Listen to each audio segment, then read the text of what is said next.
আমার কোনো দোষ নাই, আমি ওনার সাথে কথা বলি না, আমাকে আমার বন্ধু বলে আমার ফাঁসে ফাঁসে নাকি ছুরি মারবে, ও বড় বড় শপথ খাচ্ছে। আমি যাকে যে প্রশাসনকে না বলি না কেন, ওর এত বড় সাহস, মানে আমি ডিউটি চলাকালীন ও আমাকে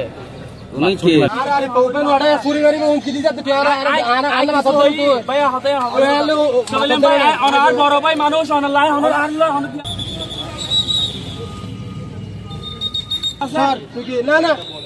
আপনারা সরেন, আপনারা সবাই সরেন, সবাই সরেন।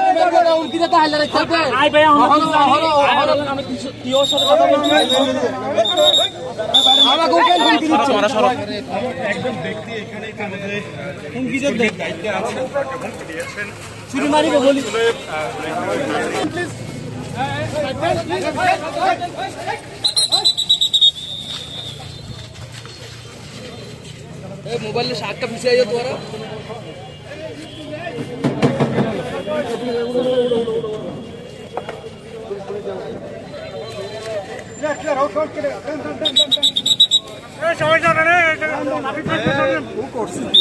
ভাই কেন আটক করা হয়েছে আপনাকে? আমার কোনো দোষ নাই, আমি ওনার সাথে কথা বলি না, আমাকে আমার বন্ধু বলে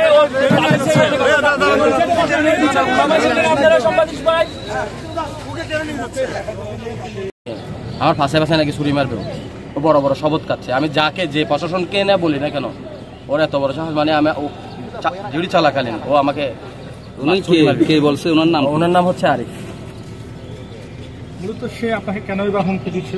আমি কিছুই জানি না, আমি জেলা প্রশাসনের আন্ডারে চাকরি করি, আমি কর্তব্য পালন করতেছি। এখানে এসেও আমাকে হুমকি দিচ্ছে, কেন হুমকি দিচ্ছে আমি নিজেও জানি না, কার ইশারায় হুমকি দিচ্ছে দেওয়ার কারণ কি আমি নিজেও জানি না।